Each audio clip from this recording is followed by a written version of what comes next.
Pepa, vamos lá então, Tá. né? A gente pega desde quarta-feira antes do pronunciamento oficial do ministro Fernando Haddad, já saíram algumas notícias, né, já antecipando um pouco o pacote de corte de gastos, mas o que acho que causou mal-estar foi, de fato, a isenção, né, do imposto para quem ganha até 5 mil, imposto de renda, e aí tentando compensar dos chamados super ricos. Mas a gente precisa retomar, voltar um pouquinho, né? Porque esse anúncio oficial, primeiramente, se esperava uma única coisa, que era o tal do pacote de corte de gastos. E aí as pessoas, eu vejo muito nas redes sociais, né, lógico, né? Você politiza o negócio, falando assim, por que o governo precisa cortar o gasto? Né? E aí eu tentando explicar, olha, foi aprovada uma regra fiscal, né? E aí é muito legal, porque se você pesquisa no Google, por que precisa de uma regra fiscal? O primeiro link que aparece é lá no site do governo, www.gov.br, e foi atualizado em 2023, ou seja, pelo governo Lula. Por que uma regra fiscal é importante? Se você não equilibra as contas públicas, isso está lá, você pode pesquisar. Aumento da dívida, aumento da inflação, aumento dos juros, piora para a atividade econômica, menos emprego. Isso está lá, foi atualizado pela equipe do Lula, tá? Não foi do Bolsonaro, não foi de ninguém. Foi eles que colocaram lá. Então, uma regra fiscal é importante, está escrito lá, inclusive, pesquise aí. E aí, o próprio governo criou essa nova regra, que é a do arcabouço fiscal. Então, o primeiro ponto, por que um pacote de corte de gastos era necessário? O Brasil, o orçamento público estava se distanciando do que apontava o arcabouço, era isso? O déficit que se previa, se a gente seguisse naquele trilho, ele seria fora do que o arcabouço permitiria? Bom, então a gente tem que pensar primeiro em termos gerais. Eu vou colocar a questão em perspectiva em termos gerais.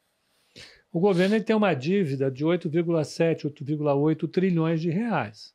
Isso equivale hoje a quase 80% do PIB. Né? E se a gente pegar o déficit primário que a gente tem hoje, se a gente pegar a taxa de juro real que incide sobre a remuneração dessa dívida e a nossa taxa de crescimento, a relação dívida-PIB ela continua crescendo sem limite.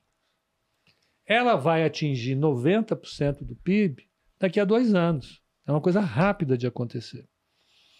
E quanto mais a taxa de juro real sobe, mais a dívida sobe. Sem levar em consideração, inclusive, que quanto mais a taxa de juros sobe, mais isso pressiona para baixo a taxa de crescimento da economia. Indo para baixo a taxa de crescimento, o déficit primário ele aumenta, porque diminui a arrecadação, as despesas não caem. Você tem uma aceleração do crescimento da relação dívida-PIB. Qual é o problema disso? Se a dívida PIB ela é crescente no tempo, sempre crescente, em nenhum momento ela se estabiliza, como sinaliza hoje a nossa situação fiscal, em algum momento vai existir para o governo, e eu não estou dizendo se é o Lula, se é o Bolsonaro, se é o Jackson do Pandeiro, se é o Tarcísio, seja lá quem for o presidente ou a presidente, vai ter um incentivo enorme a não pagar a dívida.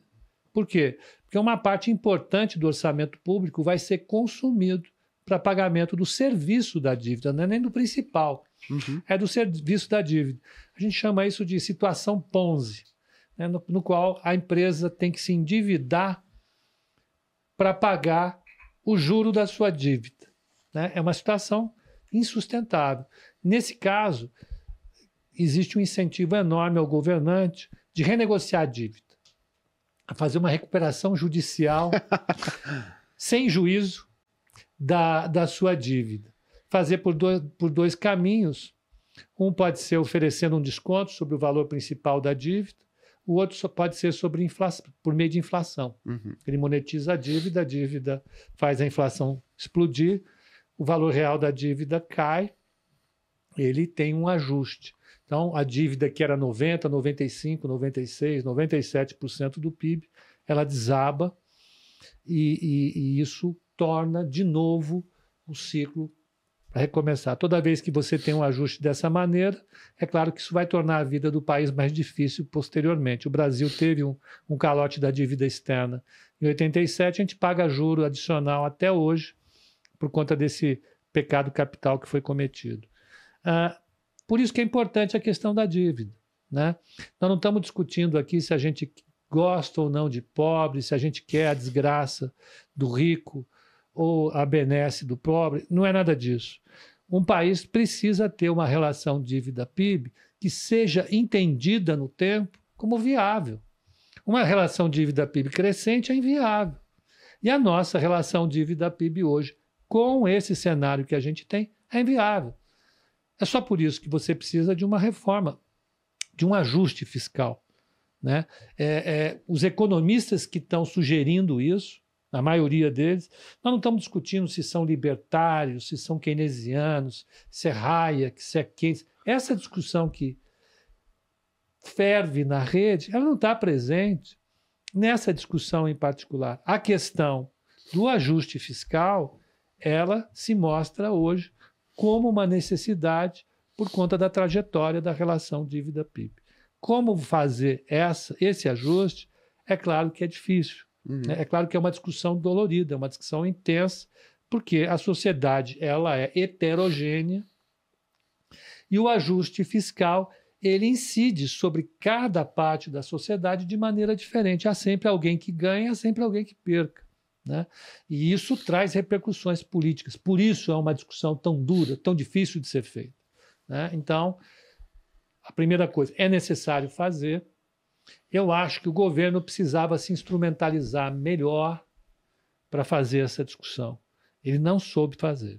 Legal. Eu gosto de dizer assim, quando você está falando de política pública, eu acho que não é só o conteúdo que importa, é muito a forma também, né? Como você apresenta uma proposta. É o momento que você apresenta um tipo de proposta e é como você apresenta um tipo de proposta. Eu acho que o que aconteceu nesses últimos dias, talvez nem tanto pelo conteúdo, mas talvez o momento e a forma como foi apresentado foi algo que foi extremamente negativo. Concordo né? plenamente.